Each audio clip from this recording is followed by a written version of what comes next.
Okay, so I want to show you now how to determine a function from a graph. And specifically, we're talking about a sinusoidal function, either cosine or sine. And we could use either, considering that you can shift either one a certain direction and just get sine from cosine or cosine from sine just by shifting. Okay, so let's start with the sort of generic form of a function, of a sinusoidal function. I'm going to say A is the amplitude constant. F, I haven't decided whether it's going to be sine or cosine yet. W, or omega, is what I'm going to multiply to stretch or compress it horizontally. Okay, so that will impact the period.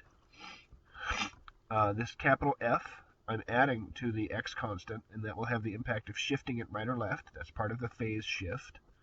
And finally, this capital B will use to shift the function vertically.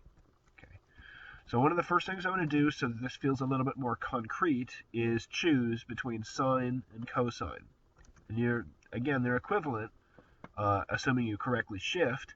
But I think it's more convenient with this one because I can see the peak here at -1, and I can see it's right there at 4, -1.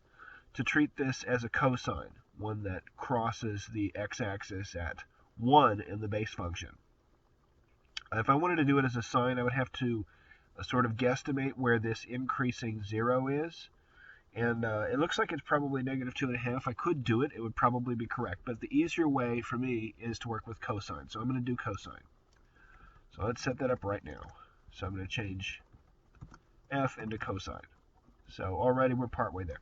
Another thing that I can see right out the gate is that b is 0. We have not shifted this. It extends from -4 to +4 for the y values, which is exactly like taking -1 to 1, the base function, and multiplying it by 4. So that tells me the amplitude, and it also tells me that the midline is still 0.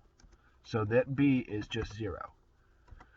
And as I said, the amplitude is the absolute value of the difference from high to low. And I can see that, or absolute value of half the difference from high to low, and I can see that it's just 4. So that's going to be 4. I could also treat it as -4, and it'd still be correct. There are several other ways to express this. All right.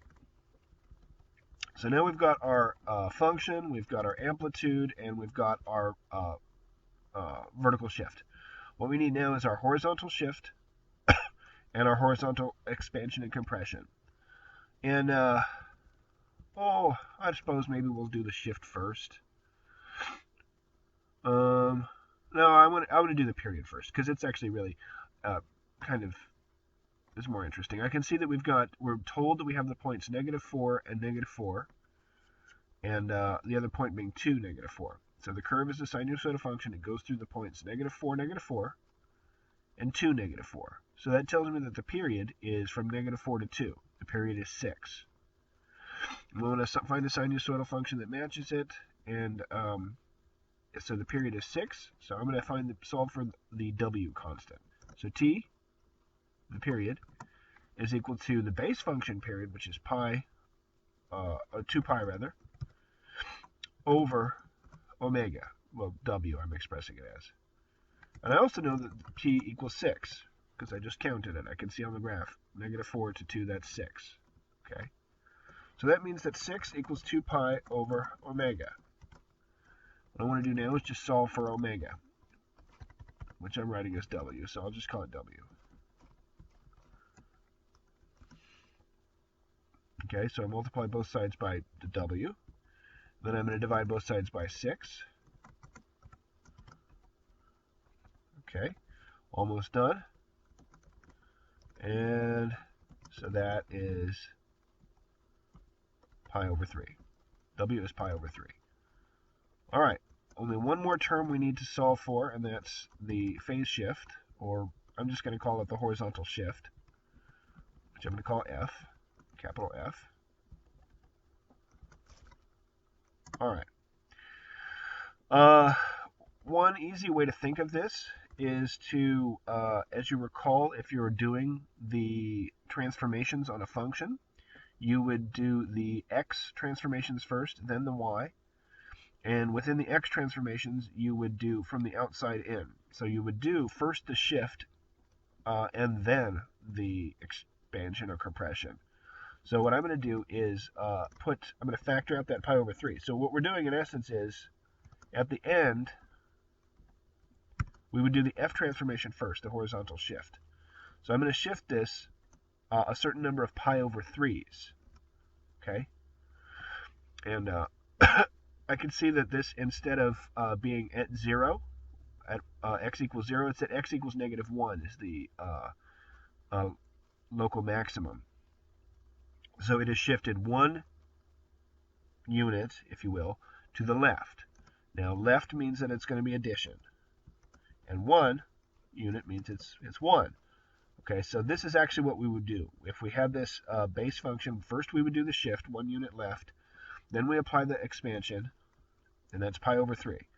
So if I wanted to write this just in the form I've written, where I have not factored out the pi over 3, I would write it like this. Pi over 3 plus pi over 3. And then I don't need that second paren. So this is one way to write the function. And if I enter this into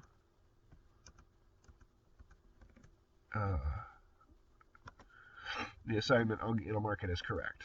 So preview it. Hey, syntax is okay. Submit, and it's all green. Submit. Oh boy.